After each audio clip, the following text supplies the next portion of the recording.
Hey guys, what's up? Rebirth, Final Fantasy VII Rebirth is a little bit over a month away and I'm so excited. So I just wanted to start making some videos about it. There's news that came out today that's going to be showcasing a little bit more about Cait Sith and Yuffie and their combat style. If you haven't been following along with the Square Enix blog posts on how the game's kind of going and different regions and NPC introductions, you should really check those out. I'm gonna link to them in the description below.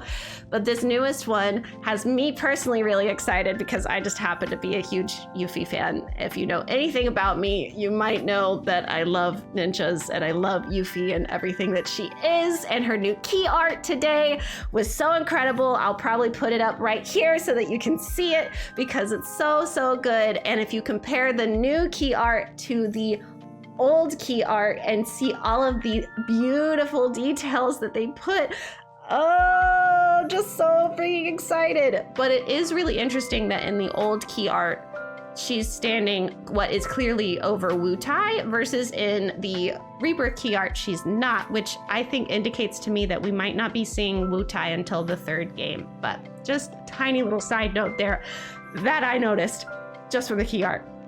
Anyway, I wanted to show you guys this article because I'm really excited about seeing the new combat. Cait Sith and Yuffie are actually characters that I really enjoyed playing as in the original game, even though they're more of the side characters. I really enjoy them. So, and Elena is in here too.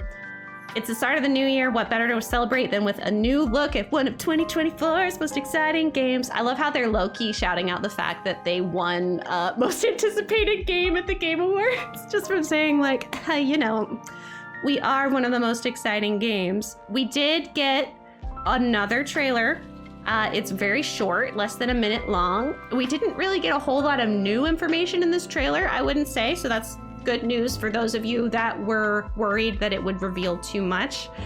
It really doesn't. There's like this one scene that Cody Christian posted about on Twitter that's been a little bit weird, but you know, other than that, it's pretty straightforward. You don't really see a whole lot, and we still have no idea what's going to happen with so regions of the world. It shows us a little bit more about Starboard Junon, which I can't wait to see Junon. I couldn't wait to see Junon when I was playing the original game, and then even just seeing it in Crisis Core like kind of blew my mind, just because of how large of a scale Junon is and how like imposing the sheer height of the buildings are. But the thing with Crisis Core is that you can't walk into the buildings and like go into the shops and different things like that like you can in the original game. And so I really hope that in Rebirth we're going to be able to go inside of these shops and talk to all of the soldiers and all the merchants and all of that stuff. That's honestly one of my favorite things about the original game in the first place, is how every single NPC and merchant has something unique to say to you when you enter each town. It's not just, hey, how's it going? Look at my items. It's, man, this place sucks. Or or like, come on, hurry up, kid. Or it's like, they just don't even like acknowledge you at all. Like, there's so many different things that are going on that really just makes the world feel alive, and I feel like Remake did a really good job of carrying that over. So I'm super hoping that Rebirth continues with that trend. Even though it's a larger game, I really hope they're still paying attention to the details, and Junon is a place where I want them to pay attention to the details.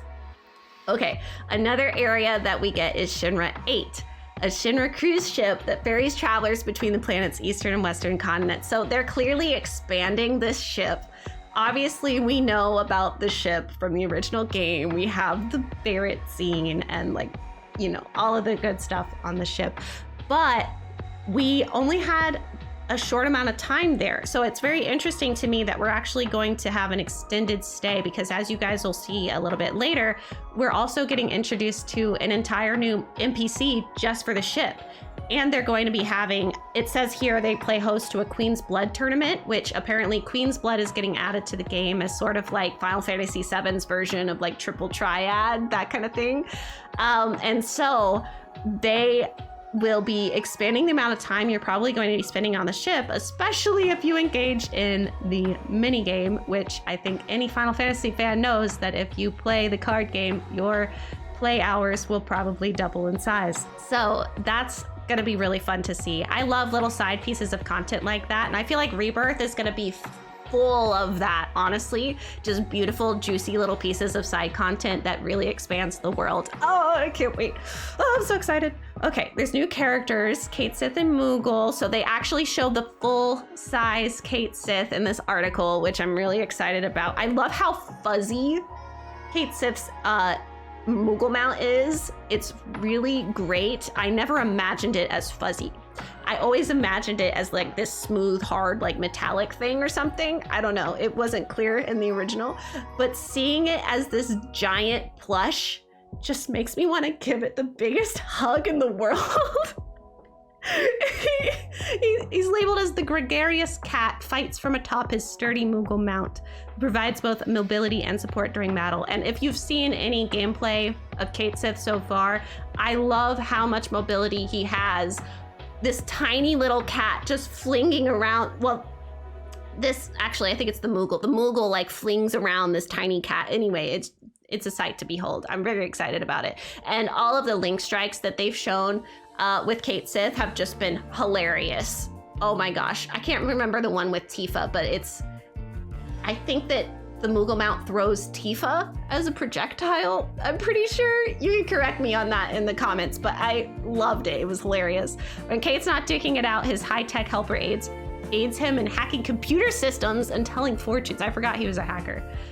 Ah, Elena. Oh, I love Elena so much. Her voice actor gets a reveal. Though she may be a rookie, she's as skilled with her fists and a gun as anyone else in the Turks unit of Shinra's General Affairs Division. She's so good. Could you imagine if they actually brought in like Cisne at some point? We don't find out what happens to her, right? We don't find out like in the original game. Like in Crisis Core, I mean, I really want to know if we actually ever get to see her again. Is it just assumed that she is killed in battle? Is that the assumption? Anyway, I love Elena, but I love Cisne too. I miss her. Captain Titov, the captain of the Shinra 8, responsible for overseeing safe passage for all who travel between Junon and Costa del Sol. So this is the guy I was talking about. We actually get an entirely new NPC for the cruise ship. Apparently it's a cruise ship. He's earned a sterling reputation among his crew thanks to his unerring devotion to his duties, and this is most evident during the various festivities.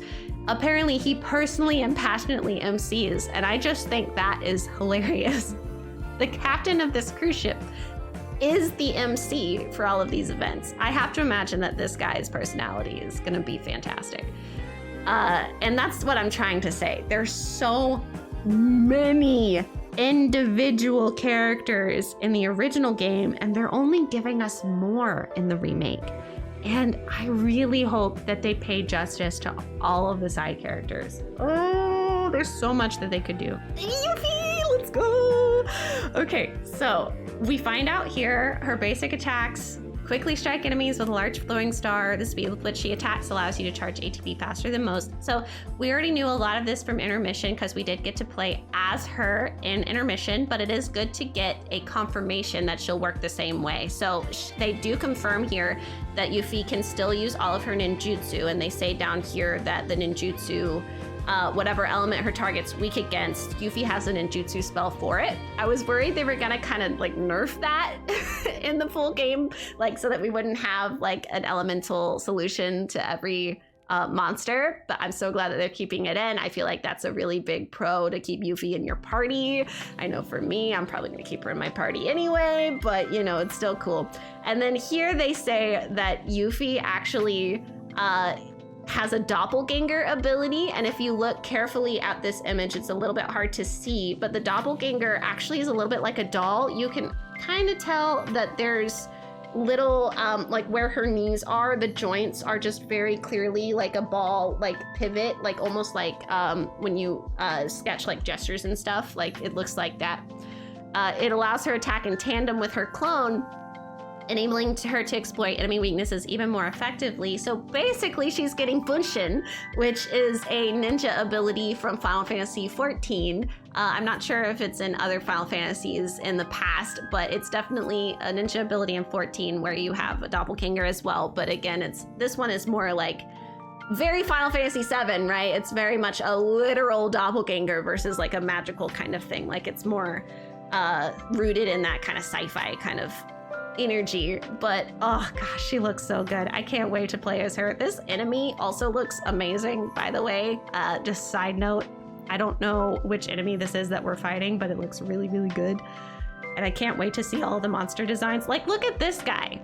This monster design. I mean, that was another thing about the original game, how many unique monster designs there were. Like, you just never knew what kind of thing you were gonna run into in the next room. It was never just a rat. It was a rat with like a flame on his head. No, I'm just kidding. There was a lot of variety in the original game. It was great. It wasn't even a rat in the first place. It was like a dump truck or something. Like, there's just so many things in this game that you can fight, and I can't wait to see them rendered in a full 3D way. Cait Sith, again, darts about the battlefield with the agility of an acrobat or perhaps a cat. What a crazy combination, the fact that he's just a mobile cat with this giant Moogle assailing enemies from every side. When he wants to switch things up, he brings out his Moogle pal, so the Moogle's not always out, changing his attack, so he kind of has that as a secondary mode. These Cait Sith exclusive moves can hurt enemies or buff allies, but mostly rely on luck in some way. So he's almost like the... If this were Final Fantasy XIV, he's almost like the Fizz ranged. Like, he just kind of comes in with the RNG buffs. Let's Ride, however, allows him to hop on his Moogle, enhancing his regular attacks and his unique abilities. Okay, cool. So that completely converts the abilities. And we had gotten this a little bit from a previous article, but this definitely expands it and explains it in a lot more clear of a way. While riding his Moogle, Cait Sith can give the enemies the boot with dropkick. That's what's hilarious to me. It's a cat. It's supposed to be the acrobat, like super fast and all this stuff, but also he can just randomly ride this giant Moogle and drop kick somebody. Once his Moogle's attack have filled the Moogle meter, he can also buff his companions with abilities like defense. So he's just gonna be an all-around like buffer. So that's gonna be a really, really nice balance of like, do you wanna have like a buff person, or do you wanna have a healer? Do you wanna have all damage? Like, you know, how are you gonna sort out your kit? Oh, because we're gonna be able to trade around who's in combat.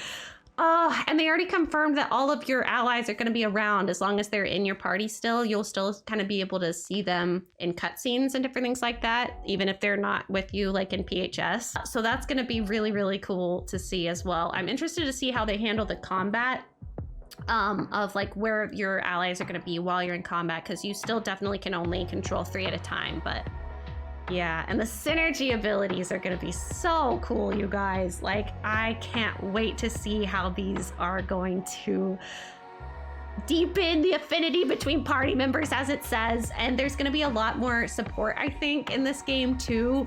I think they've said that you can even like, yeah, more abilities will unlock as you increase the party level. A numerical expression of how closely knit your team is. I wonder how you increase the party level, if that's if they're implying that that's a collective number of all of your party members' levels, or if there is a separate numerical value that you are increasing through activities. Because I actually kind of vote for the second. I think it would be really cool if you had a party level that you had to increase via, I don't know, almost like support conversations or like things that you had to do with each other. I don't know, my mind's spinning. Yuffie and Cait Sith attack in tandem with a secret ninja technique. I love that so much. I have a feeling I'm gonna be using both of these people in my party. It launches on February 29th, and there's still time to pre-order. There are pre-order bonuses that they're doing for the game, and if you're lucky enough to have gotten it in time for the collector's edition, you can get 30 inches of Sephiroth. But they are really hyping the heck out of this game, and I think it is fully and completely earned. They've put so much. Again, if you have missed some of this news and you want to go check it out, I'll put the links below. But there has been so much. They've talked about the theme song in the game, which I think has some deeper layers of meaning to it. They've showed off a lot of the gold saucer. Just look at the gold saucer, man. It's beautiful. They showed off more of Vincent and Sid. They introduced them. There's so many. I told you guys there's so many NPCs that we're going to be able to meet and talk to. Like, there's just so much that they've shown. And I feel like there's so much that we still don't know. Like, there's so much that we've shown, but there's so much that they haven't shown. I can't wait for this game. I'll be playing it on my Twitch channel and making more content about it. So if you're interested in that kind of content, feel free to give this video a like and subscribe. Otherwise, dislike it, go away, never watch me again. Have a really nice day. Thank you for watching the video, and I hope you're as excited as I am.